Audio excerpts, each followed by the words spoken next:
Yes, post-traumatic stress disorder can lead to substance use disorder, addiction, alcoholism, drug abuse, drug dependency. We self-medicate. Here are 3 types of trauma in this stream that can lead to addiction. If you don't know me, my name is James. I am a grateful recovering addict. I stream here on Addiction Recovery every night at 9 p.m. Eastern Time, every weeknight at 9 p.m. Eastern Time. For in my recovery, I have got a job on Saturdays and Sunday nights. I enjoy these talks with you. It's essentially a podcast where I am the host and you are the guest. Let's get started. 3 types of trauma that can lead to post-traumatic stress disorder, or PTSD. Number 1, when there's so much dust in your house, you just can't seem to get around to dusting. It really, really stresses me out. No, actually, Miss Holly Ford sent me a picture of a page of a book she was reading. Our own Miss Holly Ford, thank you for your contributions to the Sober James channel. So peep this, homies. Here are 3 types of trauma that can lead to post-traumatic stress disorder, PTSD, and in turn make us want to self-medicate and become obsessed with our substance of choice. Number 1 is listed as random and unavoidable trauma. These are the sudden, unexpected events totally outside of your control. Maybe you were in or witnessed a car accident, murder, assault, weather disaster, fire, or kidnapping. It can also include being diagnosed with a life-threatening illness or having a child requiring years of medical treatment. Compassion from others can help, but it will not erase the pain. The unpredictability of life easily leads to feelings of helplessness. And in my experience, addiction. That obsession to alter your mind with mind-altering drugs. Hey, Alex. How goes it? Do you have any experience with PTSD or traumatic events? The first type of traumatic event that I just read refers to random or unavoidable. These are like car accidents, just random and unavoidable life occurrences. This is where life and life's terms come in to handle the stress. But we'll talk about that in a meeting. In a minute. What's up, Tammy LaFleur? Yes, I have PTSD.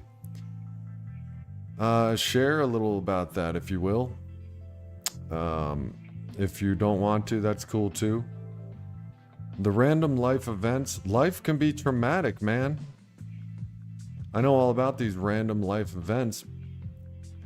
Let me see if I can think of one of the thousands of examples that have traumatized me in this game of life. I've been in a car accident. My sister recently died from a heroin overdose. My sister, that was my younger sister, Leanne. By the way, I have a stream publicized of her calling into the live stream live. Just look up My Sister Calls In, Sober James, if you'd like to hear my wonderful younger sister Leanne talk. But she passed away recently. My older sister Terry and I witnessed her husband, Terry's husband,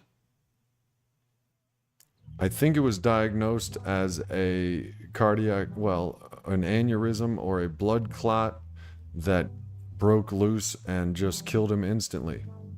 We both witnessed, she witnessed it. I was witnessing the show Dexter in the other room, and I heard her call my name, and when I got in there, he was on the floor. He was dead.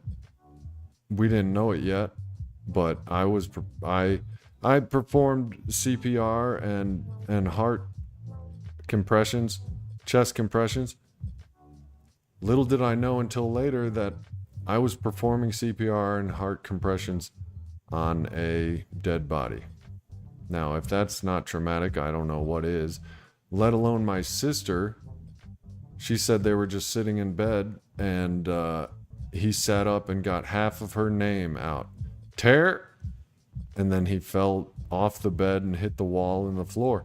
The guy was dead before he could get my sister's second syllable of her name out of his mouth. Witnessing that is traumatic. She has 2 kids. They probably had PTSD of the random and unavoidable type. Hey, Miss Ford. I'm just sharing with everybody this article that I found all by myself without anybody's help about 3 types of trauma. You know, because I read a lot and I'm so great. Just kidding. I let them know that Miss #Holly Ford has sent me this information on 3 types of trauma that can cause post-traumatic stress disorder. Tammy LaFleur said, my ex locked me in the house for over 2 years and tortured me after he tried to kill our children. My childhood was just as traumatic, and her boyfriend about killed her, and I was chasing my siblings out of the house. I was 5. Damn. That is traumatic. And I'm sorry to hear that, Tammy. No, I won't take the credit. I was going to until you told me what to do, and then I'm like, I'm going to do the opposite of what she says. Nobody tells me what to do. Just kidding. Everyone can tell me what to do these days because I no longer live on my will. I find that you all and people in numbers have more power than my singular PTSD riddled mind. Tammy was describing, well, I would say that was unavoidable trauma. It's not your fault. It wasn't a result of either of the other trauma causing PTSD events, which we will talk about in a second. Nobody makes me bleed my own blood. Tammy, that's intense. I'm very sorry to hear it. That would be the unavoidable type. I mean, you are powerless over what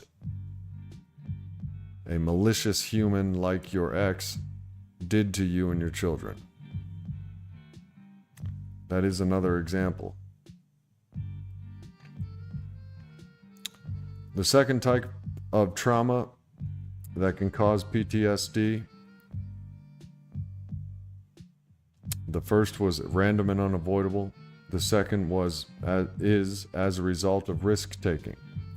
But before we read that, Tammy says, thank you, but honestly, I learned I had to go through everything, including addiction, to be able to see the real evil and help others walk through the dark, only with help that I didn't have. Right on. I'm discovering helping others and directing my career choices towards it and everything. Isn't it wonderful? Here I am, the addict, recovering from being an addict, and I've been taught by the program of AA that I am the problem, and to get out of me, I can help others, and it is wonderful. Today I played bingo, and I'll tell you about that in a second, after we discuss the 3 types of trauma that can cause PTSD. Miss Ford says this that I'm reading now is from the book The Christ Cure, if anyone is interested in a good read. You're so helpful, Holly. Tammy says, yes, it is. It's amazing to watch others grow and see themselves and their strength. I'm starting to throw around the idea that that's what they mean by eternal life, is if we live for others and not just for ourselves, when we die, ourselves will be, through the ripple effect, eternally affecting generations to come. It's just a theory of mine. Hey, that's what I'm talking about, Tammy LaFleur. I'm going to get my certification in September. I am looking forward to it. And that's what I was referring to as, it's the first career I've picked where I didn't even look at the salary first. I just knew it was helping people, and I knew I was qualified. As a recovering addict with experience up and down the wazoo, I most definitely qualify. And it could be said that it has been my purpose. So I'm happy. You tell me all about that peer support specialist. All right, I'm going to read the second form of trauma that can cause PTSD as a result of risk-taking trauma. I know, I was like, I've never been more qualified for a job in my life. Glad to hear it, Tammy. As a result of risk-taking trauma. This includes those who work and serve, soldiers, police officers, paramedics, doctors, detectives, firefighters, and others who experience horrors that can never be forgotten, no matter how prepared they might have been, and whether they were physically injured or not, the trauma is real. Many in these professions, wanting to look strong, are reluctant to identify problems or ask for help, though they feel helpless and alone. For real, man. I did 4 years in the Navy. It was hard work, but I did see someone die, and there's a lot of scary stuff on the flight deck of a nuclear aircraft carrier. But there are far worse horrors in firefighting, police force, Army, Marines, in the dirt, and stuff like that. And ER, people who work the ER, paramedics. It's crazy. What's up, Johnny Mullins? Good to see you. Tickle. Tickle a moist nipple. Well, how about that? How about that phrase? Tickle a moist nipple. Continuing on to LCDC, license. I looked into that too, but it requires degrees, and I already spent my post 9/11 GI Bill on a worthless degree of an IT networking systems administration from an unaccredited school. So man, I thought my ideas were best, so I was following my own will and my own ideas for 43 years. Now I am not, and I am just following what is right. Yeah, but the LCDC, it's licensed drug counselor, licensed certified drug counselor, something like that. But yeah, bachelor's, master's degrees. My trauma is number 1 and number 3. Miss Holly Ford has experienced random and unavoidable trauma. And the next one is self-inflicted. This is one that must be riddled with, theoretically. Self. Last night's stream was about self. A lot of you people bailed out of it, I think, didn't get as many views, I think, because nobody wants to talk. Nobody wants to face themselves being the problem. Either that or it was because the presidential debate was on, and I personally am not experienced with being distracted by either of those reasons. Tammy says, surprised that most healthcare do not know about and help them because what they want to see themselves as. I'm not sure who you're referring to, firefighters, policemen, or certified drug counselors, or peer support specialists.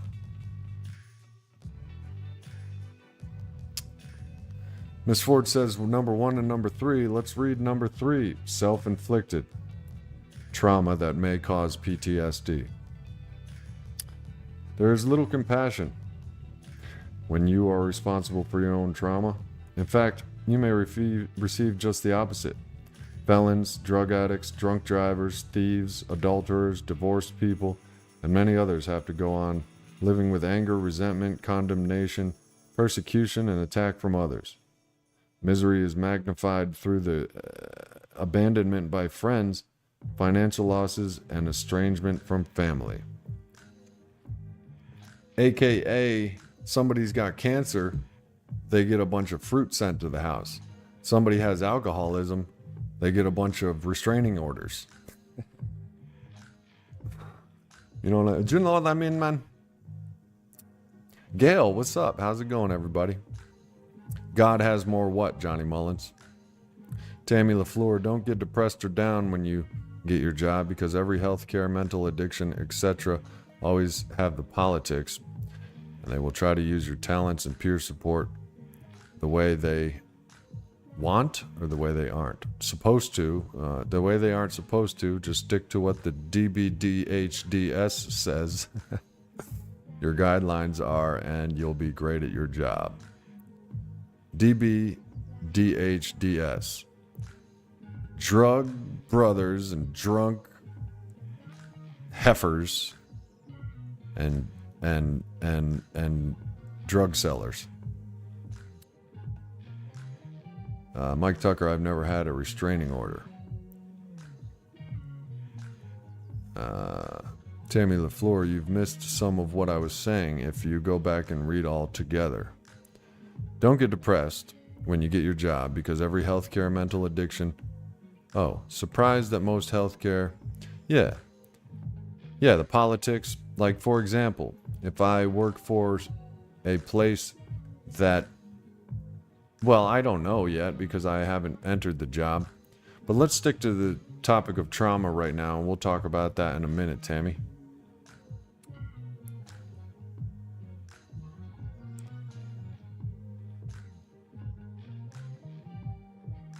The first type of trauma to cause PTSD, potentially, and then potentially addiction and drug abuse disorder, is random and unavoidable. These are life happenings. This is where living life on life's terms comes in. This is in programs of recovery, accepting life on life's terms, accepting God's will, not your own. Sure, you didn't want to get in a car accident. Sure, you didn't want to see your sister overdose on heroin, but it's God's will per se. And I know some of you guys may flinch at the word God like I used to, but it's a God of your understanding. Surely we all have a conception of God. That's the one you put your faith in. And it is a leap of faith in my experience, but it does pay dividends. Maybe not the dividends you saw coming, maybe not the paycheck you saw coming or that you wanted, but ask yourself, has what I wanted gotten me anything? Sure, it's gotten me some things that are positive, but mostly it's gotten me drunk, locked up, institutionalized, and damn near dead. So maybe I'll just try this leap of faith thing and trust in God when these random and unavoidable events happen.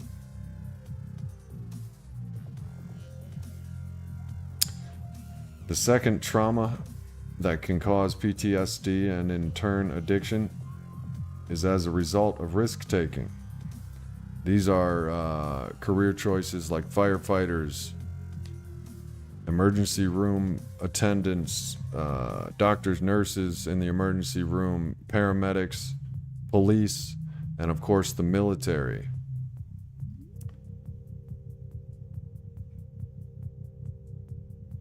Bad shit happens out there.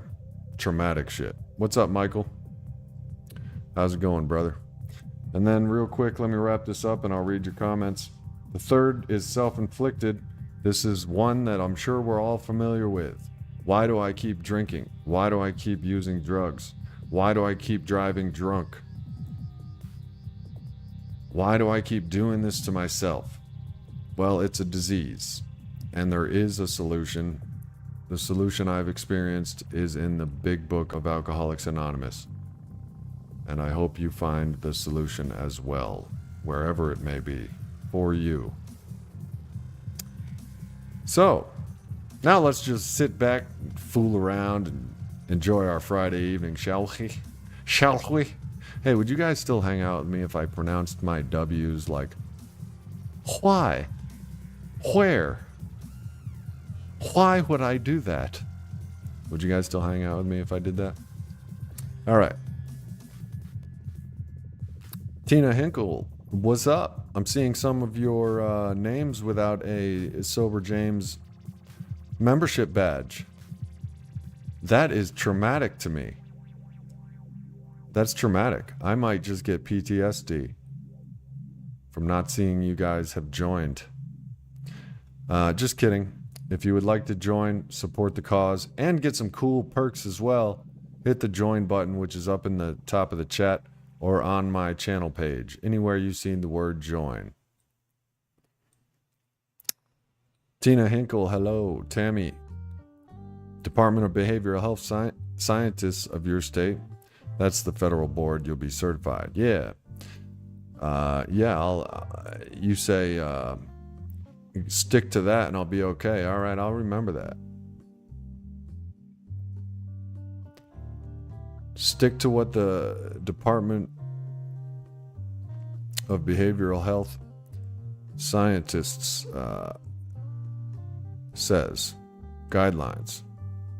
Well, thank you for that advice, Tammy. I'm taking all the advice I can get. Like I said, my ideas haven't gotten me very far in the past. Michael says, bad day for me. I got in an argument with someone and almost turned into a fight. Well, my sponsor says you can start your day over at any time if it's a bad day. I'm still trying to wrap my head around it and practice it. But for whatever it's worth, that's what someone who knows says. You have a great night too, Tammy, and thank you. Mind's Eye, what up? It's a good day. You didn't fight. That's a good point too. It's a good way to practice gratitude for what is and not resentment for what is in your head. The majority of our problems are not in reality, they are in our head. Or as the Gorillas with a Z says, it's all in your head. You know what I mean? I ain't happy, feeling glad I got sunshine. In a bag I'm useless, but not for long. The future is coming on. God gave us a spirit not of fear, but of power and love and self-control. Word. Michael, are you okay? Are you okay, James? I did seem down earlier, I was. But then I went to a group of addicts playing bingo for 1 hour, and somehow I feel better now. A guy asked me, hey, are you that guy that has that YouTube channel? He said, I used to watch it, but I don't anymore. And I was like, yeah, I'm doing a live stream tonight, and the followers say it helps, and that's why I continue to do it.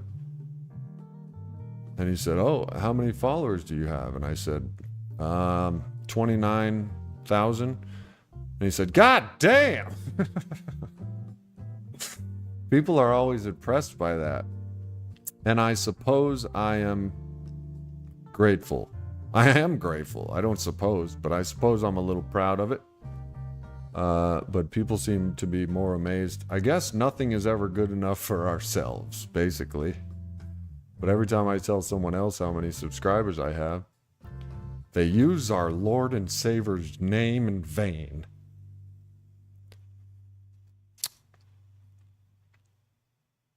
God gave us the spirit not of fear, but of power and love and self-control.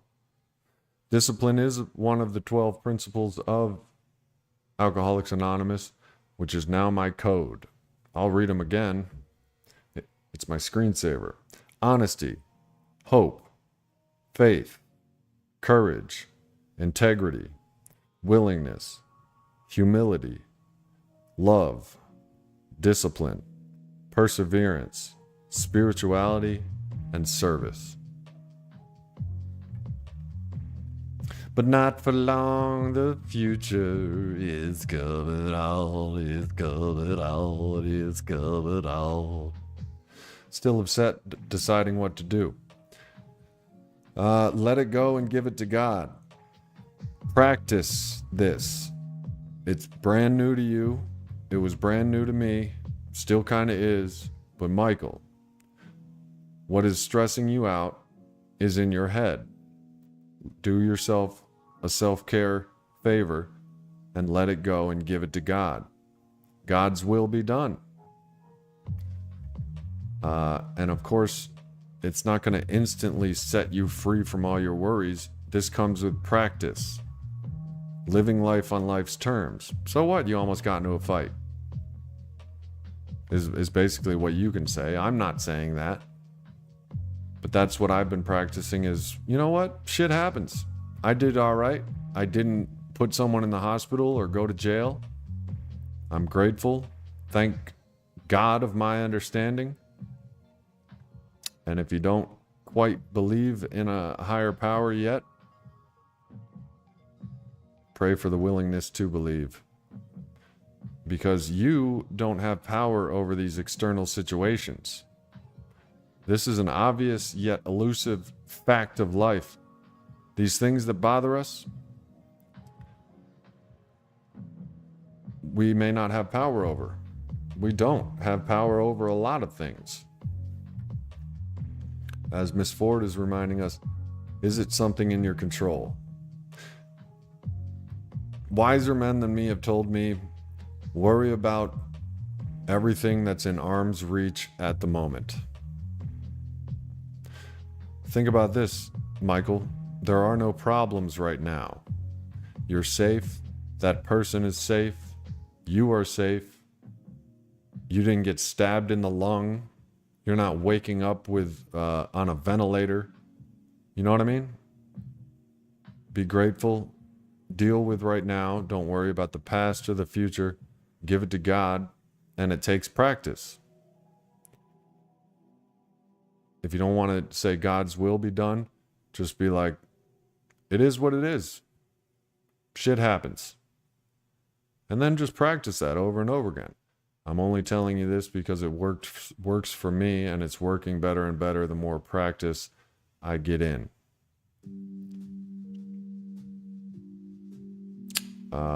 What to do is nothing you can do. Give it to God is what you do. Let it go. Relax. You know what I'm saying? Get yourself something to eat. Life goes on. Get it tattooed on your forehead if you forget it. That's what I'm thinking about doing. Hey, James, I wanted to get edibles tonight, but now I can't, so... Ugh. Well, let it go. Give it to God. God's will be done. I don't have any edibles tonight. Johnny Mullins, worry. Worry works 98% of what I worry about never happens. For real. That is a real statistic. 98% of the stuff that we fear and worry about 24/7 never happens. That's a fact. It's kind of unbelievable, but I have read it, heard it, seen documentaries on it. Fear is an illusion. False evidence appearing real. FEAR, fear. And it causes trauma. Half the trauma that we are experiencing probably is in our own head. Post-traumatic stress disorder is in our own head. We don't have much control over it, but there are things we can do to practice managing it and wiping it out completely. There's temporary PTSD, and then there's PTSD that is chronic and persistent. Recovery from addiction is essentially recovery from PTSD. Who among us hasn't had traumatic experiences in our drinking and using days? I mean, some of the shit that has happened in the course of my drinking and using is up and down traumatic for real. There's stuff that you could make horror movies about, and I'm sure you guys are no different. There's stuff that you're just like, whew. You tell people a story and they're just like, wow, and you're still here? Grand mal seizure, I have that video on this channel. Sleepwalking, fired from many jobs, relationships shattered. You know what I mean? It's a disease. It isn't our fault, but it is our responsibility, once we know about it, to do the next right thing. And the next right thing is practice the principles of recovery. But Johnny Mullins is absolutely right. 90%, 98, that's damn near 100% of our perceived problems are nothing but an illusion that never happens in the factual universe. AKA, it's all in your head. John Venturini in the building. Depression lives in the past, anxiety lives in the future. And if you got 1 foot in the past, 1 foot in the future, you're pissing on the present, which is a gift. You don't want to piss on a gift. You don't want to pee on a gift, do you? Alex said some days are just easier than others. True. Another unavoidable fact of life. There's going to be ups, there's going to be downs. Good point, Alex. Once we acknowledge this fact of life, I have begun to do that, and with practice have begun to manage my down days. I thought I was going to need a mood stabilizing drug. I can't think of the name right now, but I indecisively contacted my prescriber and discussed it, and then I'm like, no, I changed my mind. I'm on a spiritual mission and it's working. And with the knowledge that some days are going to be up and some days are going to be down, just like Alex said, I can manage with practice, with perseverance, discipline, honesty, spirituality, with the principles of Alcoholics Anonymous for me. I can do without it, and I'm going to, and I am. Shit's happening at a positive events are happening at an exponential rate, just like negative effects happen quickly when I'm in my addiction. It happens fast, doesn't it, when we pick up our drug of choice? Jails, institutions, death. Chrissy B says, I've been in AA rooms 13 months now, but lately I don't know what it is, but I come out of the rooms feeling worse. I've had trouble with praying, but I'm going to church also. It's hard staying sober. It is. I saw a meme the other day. It said, drinking and using is hard with the jails, institutions, and death. Staying sober is hard with the AA meetings and the prayer and the accepting life on life's terms. Pick your hard. No, that's not just something she said. Pick your hard. Drinking, using, super hard. Super traumatic. Recovery, sobriety, practicing the spiritual principles in all of our affairs. It's difficult, but pick your difficult. There's obviously a glaring right answer. To drink and use is to die, slowly and miserably. To recover is to embrace your higher self and your higher power. I know which one I've been trying to go with, and with perseverance, one of the 12 principles, I am finally arriving at a higher self, a higher existence. But on that tip, Chrissy, I've had that. In the beginning of going to Alcoholics Anonymous and becoming sober and finding the solution, you have what is referred to in the rooms as a pink cloud. Everything's, by golly gee, cartwheels, and everything seems unbreakable, and including, your will and your life, and nothing seems to go wrong, and you love AA and you love everybody. I'm sure you guys have seen it on me, but it's been said, and I have actually agreed, that the pink cloud can be sustainable with trust in God, helping others, cleaning house, working the 12 steps. So let me ask you a couple questions, Chrissy B. You don't have to answer if you don't want, but ask them to yourself. Are you working the steps? Do you have a sponsor? Do you actively read the big book? Do you pray and meditate every day? Have you practiced giving your will over to the care of God as you understand it? Ask yourself these questions, and if the answer is no, you have your reason of why you're feeling restless and irritable and discontent while exiting the rooms. You can ask your sponsor their experience with feeling dull on AA, not feeling it anymore. Every alcoholic in recovery in the rooms of Alcoholics Anonymous has gone through what you're going through, including myself. And it has gotten me drunk before. I stopped going.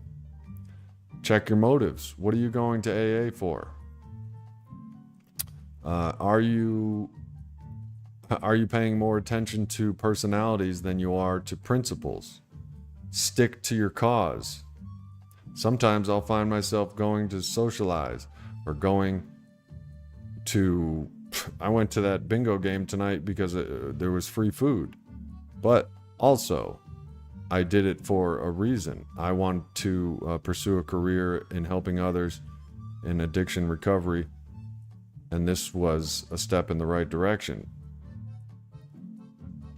But if you find yourself going to meetings to look for dates, or if you find yourself going to meetings just to save face, these are signs that your will you're taking back your will.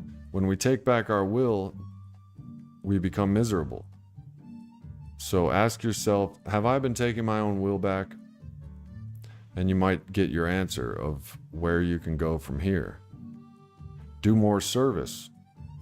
Double down, triple down on your program. What the book says, start doing it without question. And you'll get that pink cloud back. I guarantee.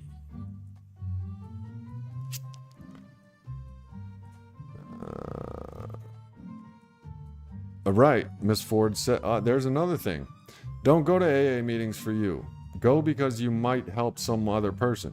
Whenever I don't want to go to an AA meeting, whenever I don't want to do this stream, I say to myself, F what you want, James. You've been getting what you want your entire life. You've been aiming for what you want. And what has it gotten you? Fire up that live stream because somebody out there might need it tonight. It might just save their life tonight to hear about 3 types of trauma. It might inform them, and then they can inform their child, and then for generations to come, there's a positive ripple effect. And here you are, laying on the couch complaining about your back hurting and how you don't have all the things you want. Whenever I'm miserable and I'm saying I don't want to go to an AA meeting because of this or that, so I'm not feeling it anymore, it's me, me, me, me, me. I've been living in me my entire life. So read the big book, talk to your sponsor about it. You'll find the answer. The answer I would lay money on the table and bet that you're taking your will back. You're not going to the meetings to help others. You're not going to make the coffee. You're not going to share your experience for the newcomer or for anybody. That you're going for a me reason. And I'm not calling you out. I'm not accusing you. I'm just telling you what's happened to me. When I'm miserable, it's because I'm all about me, me, me, me, me. The instant way out of that is get your ass up, do it for another person. Do something for your dogs, do something for your dad, do something for another alcoholic. So I hope that helps. 20 months sober for Gail McGillum. How'd you do it, Gail? Don't let your addiction lie to you. Good point, Johnny.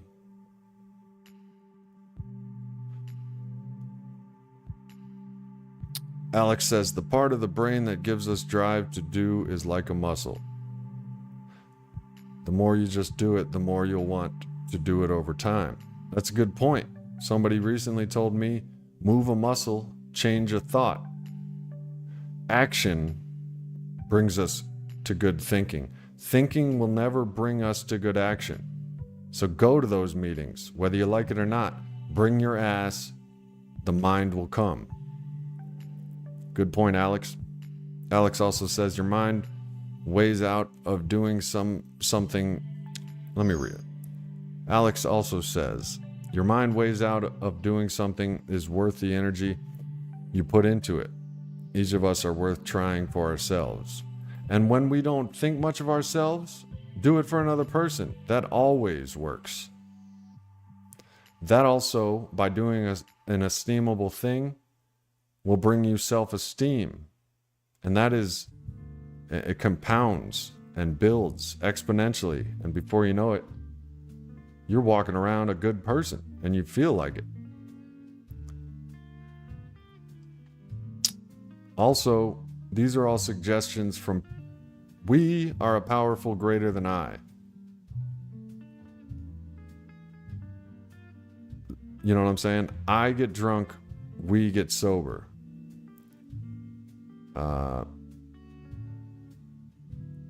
So Chrissy, you know what I'm saying? If your ideas aren't working,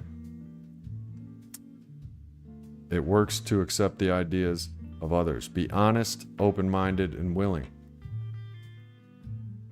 And when in doubt, check your motives. Also, when in doubt, just hang in there. Good days and bad days. They both too shall pass. This too shall pass. Stick to the principles. Noah says, day 3, no alcohol. My mind is pissed. Pissed because it's used to having some sort of dopamine. Correct. That's very astute of you to know that. But it's also some other things. Don't forget that. We don't know it all. And this is why we accept the suggestions of those that do. Others. So try something new. If what you're doing isn't working, Noah, try something new.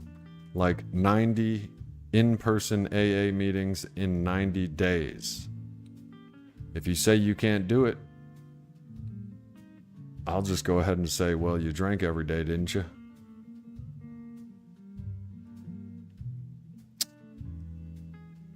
Day 3, congratulations.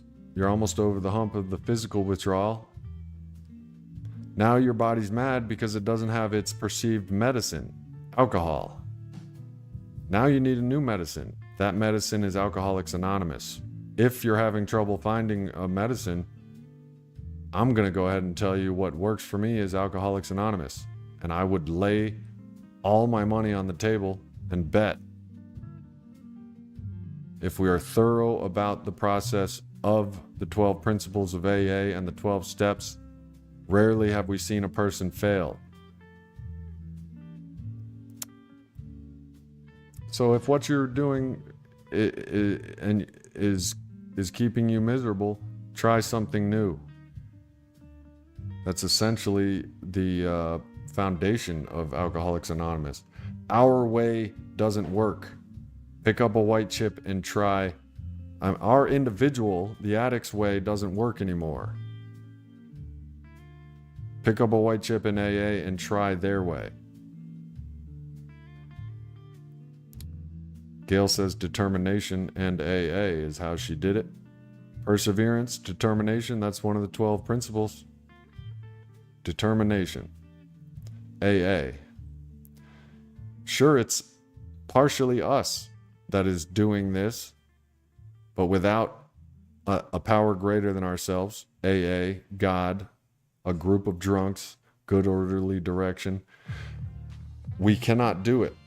There is no alcoholic or addict that can do it on themselves. Don't think you're special and don't try.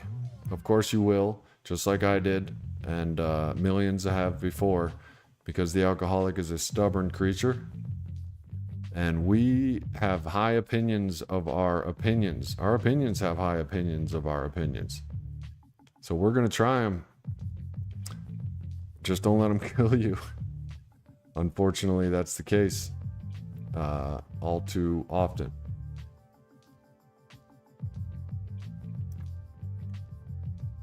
Hey, Chore Bunny. Happy Friday.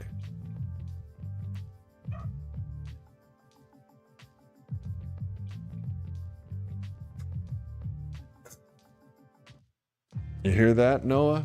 Gail says she made 13 months, I think you said, Gail. 20 months? I'm sorry, I've read a lot of numbers and words. Chrissy's 13 months.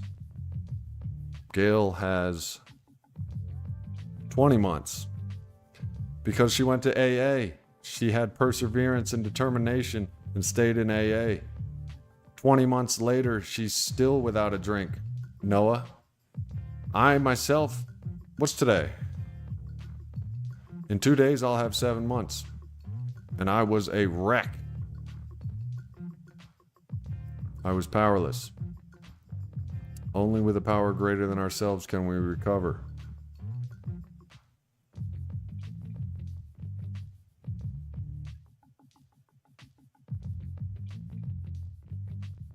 Self-esteem. If we do esteemable things like help others, instead of helping ourselves or trying to help ourselves get that job or get that money or get that car or get that significant other, instead of thinking about ourselves, do an esteemable thing and think about somebody else, your self-esteem will be delivered. This wasn't my idea. That I was taught this, and it works.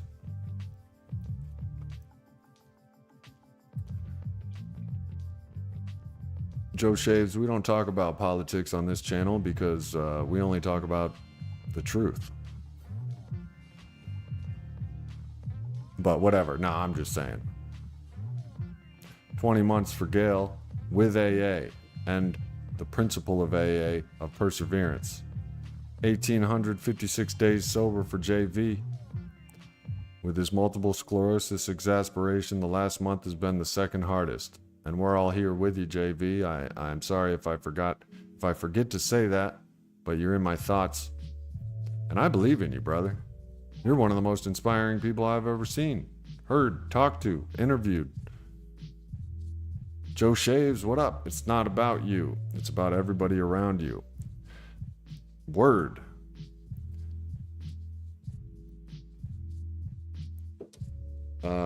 Once I conceptualized that, I started laughing at my old self.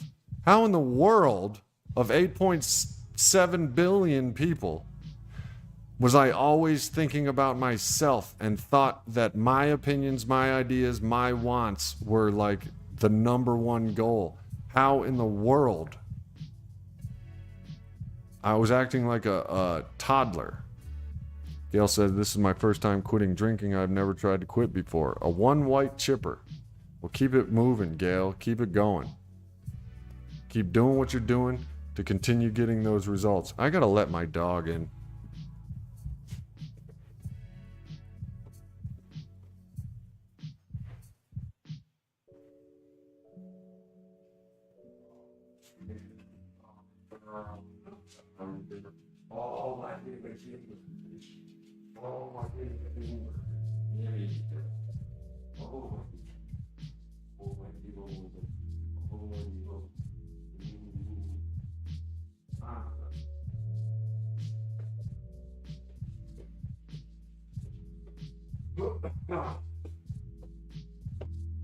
Aw, she was letting me know that it was raining on him out there. Can I talk about the fact that I have been sober since December of 2019? Yes, absolutely. Joe Shaves, how did you do it?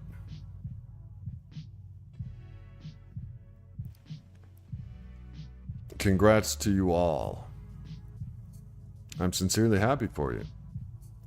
Recovery, sobriety is the greatest high, greater than all other highs and drunks combined. Gail says I was never in trouble of any kind. That's what we call yets. I'm sure you know in the program of Alcoholics Anonymous. You were not in any trouble yet. A hardcore old timer will tell you, go back out and try drinking. You'll get there.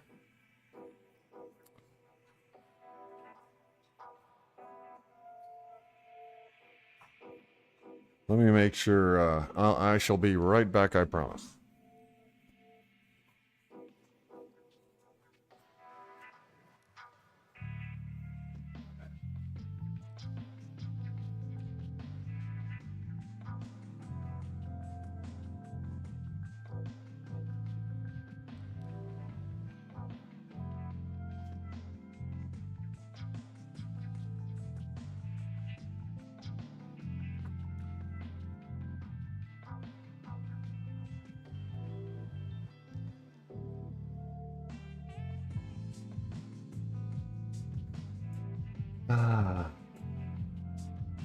Joe Shaves says, I went back to church. That worked for me. I also joined a sober church group. Never went to AA, though. Yeah, but you joined power greater than yourself, God, and a group. I get drunk. We get sober. I have an uncle that is 15 plus years sober from the Catholic Church. He's a devout Catholic. And he is a great person. He doesn't think about himself. He's always serving others.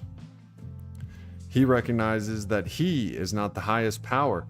That is continuing to be what I recognize the problem of addiction and alcoholism. We consider ourselves, without knowing it, the highest power. Our opinions have such high opinions of themselves. What we want rules. We begin to lie, cheat, and steal, treat others wrong because, they don't matter. Subconsciously, inadvertently, we're just out for number one. So congrats, Joe Shaves.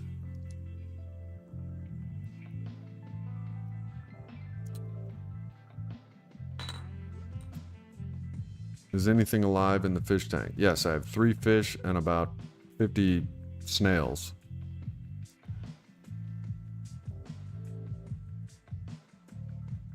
Right, Gail. That's good. Without the higher power, without the sober church group, without AA, without your church, your community, there will come a time isolated in our own addict head where we are without a defense against the first drink and the first drug. Proven by immense experience, this is a fact of addiction. There are countless stories of people saying, I'm never going to drink again. What I just went through just proved to me that I'm powerless. I'm never going to put that stuff in my body ever again. I can do this. I got this. I don't need to go to AA. I don't need to go to a sober group at church. I got this just because I know that I'm powerless over alcohol. They relapse. I've relapsed.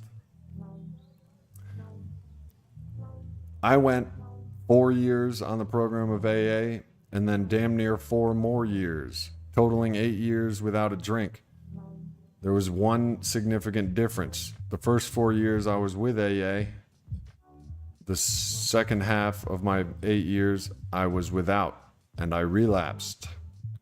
Slowly but surely, this disease is patient, cunning, baffling, powerful, and progressive. When I picked up again after 8 years of not having a drink, I was right back, as if I had been drinking the entire time.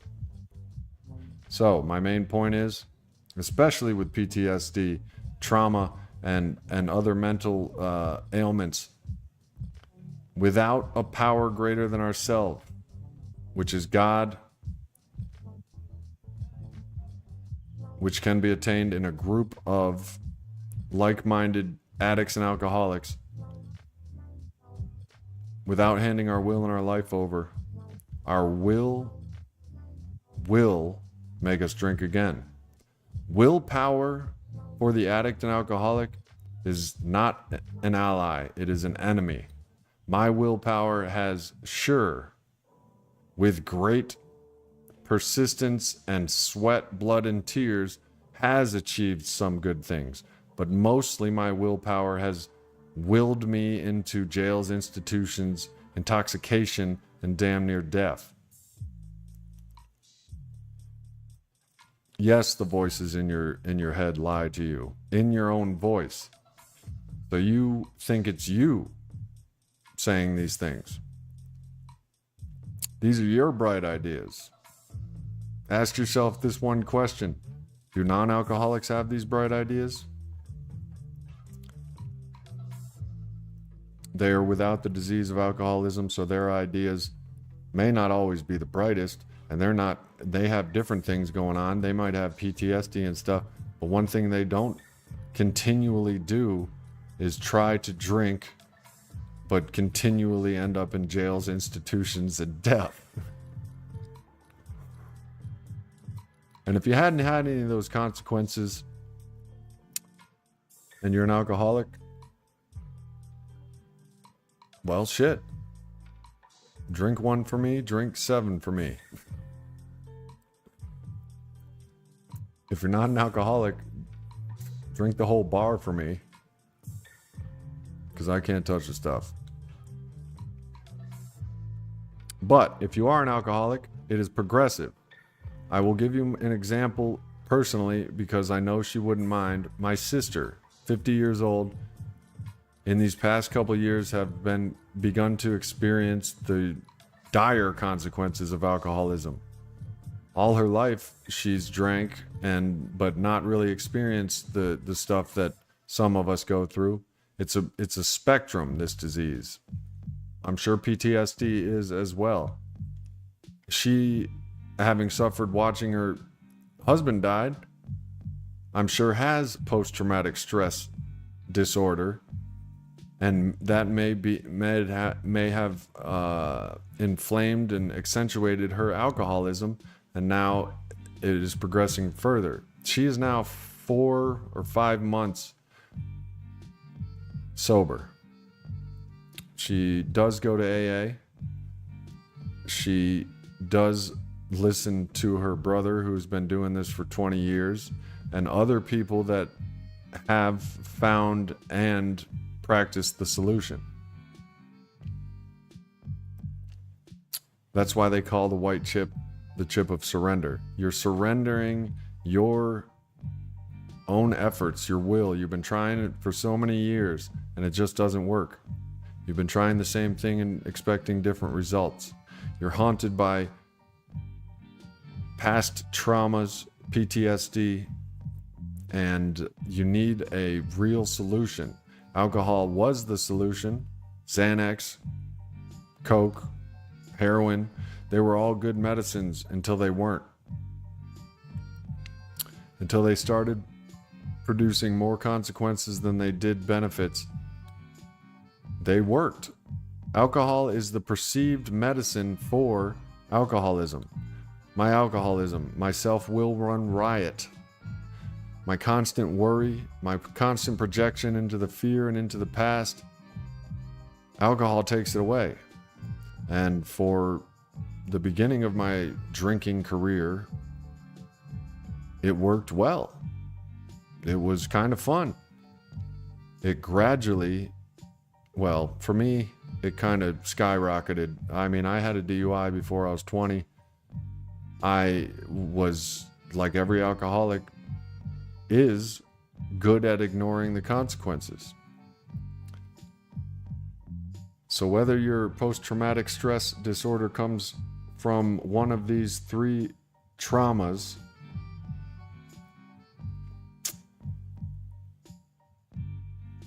the first one is unavoidable and random. The second type of trauma that causes PTSD is as a result of risk-taking. That's people with careers in a lot of things. It could even be BMX, X sports, extreme sports. Trauma, seeing your leg break in half and shit. You know what I'm saying? And the third one is self-inflicted. Drunk drivers, drug addicts, thieves, adulterers, divorced people. Well, it could be said that term self-inflicted is correct. It is our self that does it. Except, listen to this sentence. I can't stand myself. There's two entities there. There's I and myself. It's yourself, as we talked about in yesterday's stream. Your self will run riot. Your self-confidence. Your self-absorption. It's that. It could also be said that I am not myself. And that's when you become a higher version of yourself. I'm not a different person these days. I'm just I'm a better version of myself.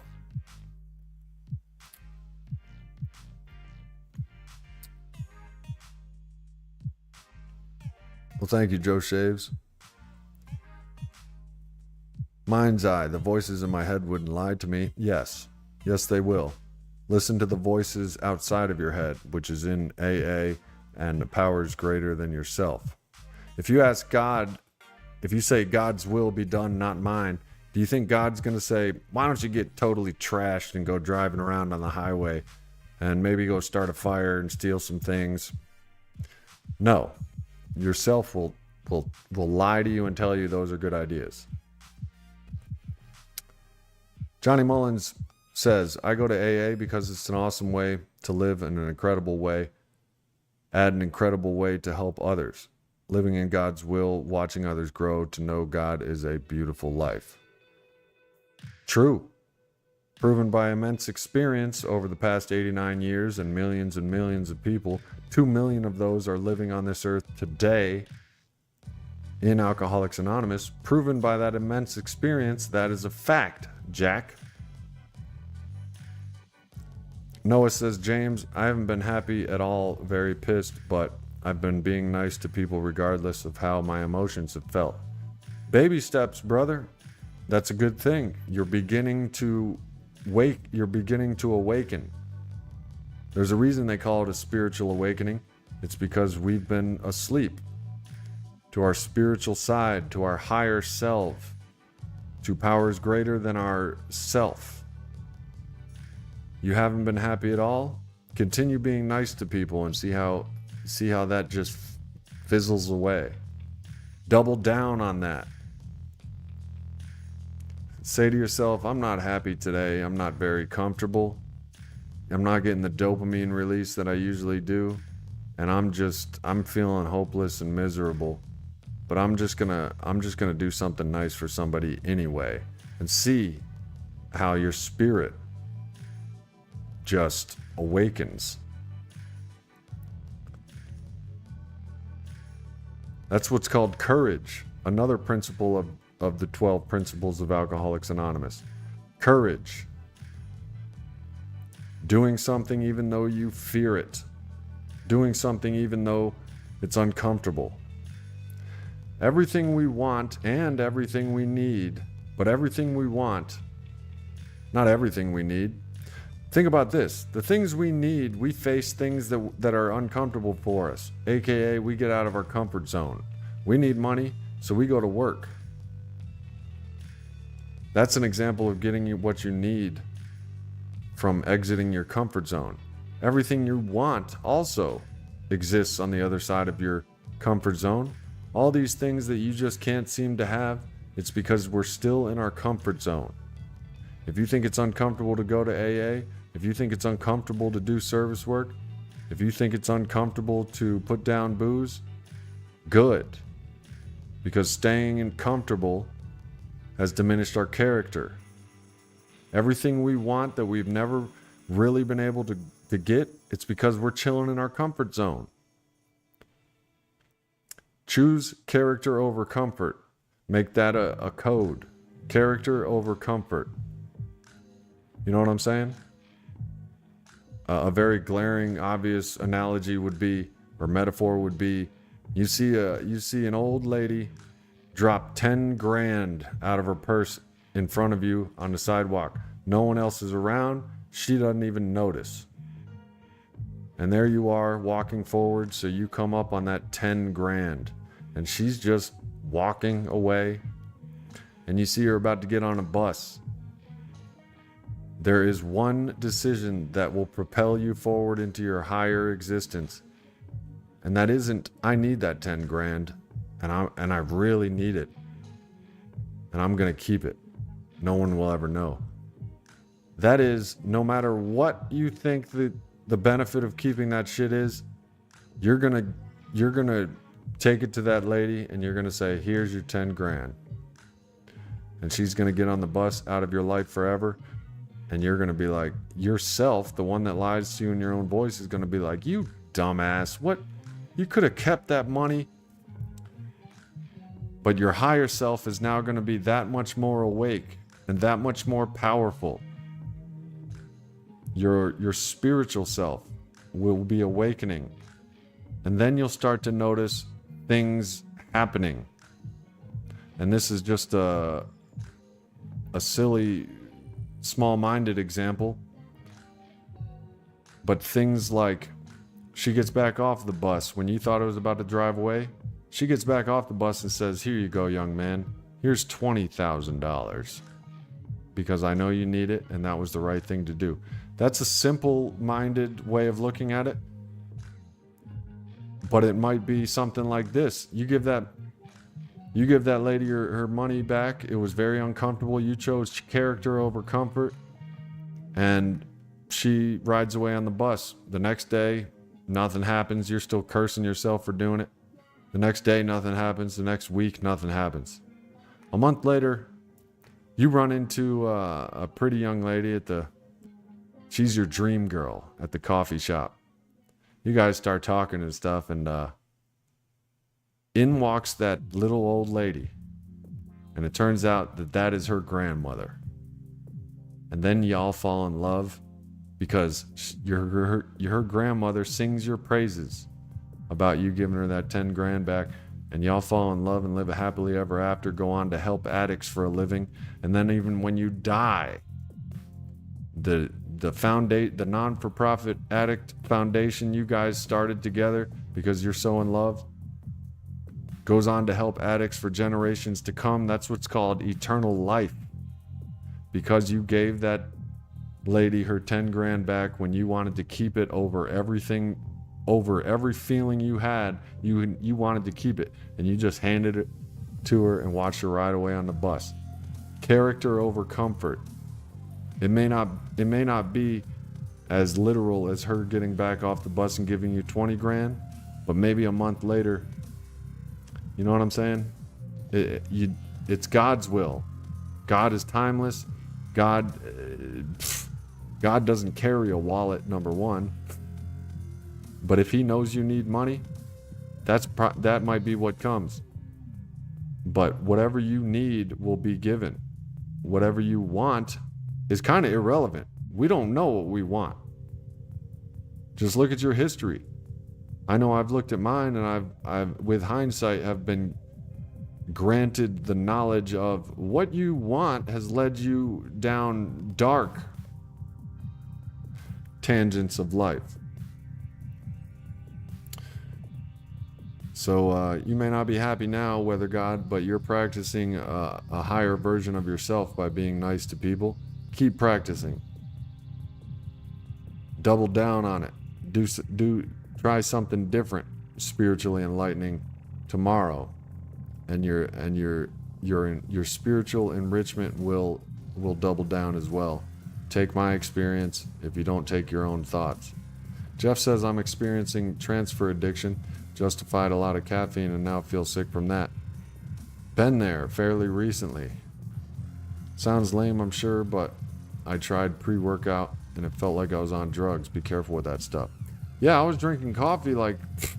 I realized I was drinking more than a 40 ounce of coffee before noon. Because, look, we're addicts. We're going to want to self-medicate. Without the spiritual awakening, without practicing the principles in all of our affairs, without growing our higher self and making it more powerful by ways of getting help from others and helping others, doing the next right thing, taking life on life's terms, practicing these things because they're not natural to us. I put the coffee down. I now have 2 cups of coffee, one of which is half calf. And I noticed that growing too. I was like, I might as well have another cup of caffeinated. And then I said to myself, because of my spirituality growing, that is the only way I can explain it. I said to myself, nah, I'm doing pretty well on 1 cup of regular and 1 cup of half calf. That's my thing now. I went from drinking over a 40 ounce of regular caffeinated coffee. So no, it doesn't sound lame. It sounds perfectly natural for the disease of addiction. Your addiction is going to come in. It's going to try windows, back doors, the roof. It's going to come in at all angles with all different kinds of voices. It's cunning, baffling, and powerful. And it's going to try whatever it needs to get you back to your drug of choice. And if it has to start with coffee and do it for 2 years, it will. It has done it to me. And through immense experience in the rooms of recovery, it has done it to all addicts and alcoholics. So I'm glad you shared that. If this stream has helped you or a loved one, like it, share it with a loved one, and consider joining and helping me do the damn thing, paying my internet bill and paying my gas money to continue to go to AA meetings by joining on one of my tiers. TIERS or TEIRS, I don't know. But thank you all, Johnny, Noah, Jeff, Joe Shaves, for sharing your experience, strength, and hope with me. And those of you who are suffering post-traumatic stress disorder, which, let's not get it twisted, it's probably everyone on this planet. This is a very traumatic world we live in. I'm sure everyone has one degree or another on the spectrum of post-traumatic stress disorder. So, I continue to follow the principles of AA. That's my thing. It's worked for me. I will continue to describe what works for me every weeknight at 9 p.m. Eastern Time. So I will see you Monday at 9 p.m. Eastern Time. And until then, keep it clean, keep it real, and keep doing the damn thing as long as it's in line with God's will. Peace.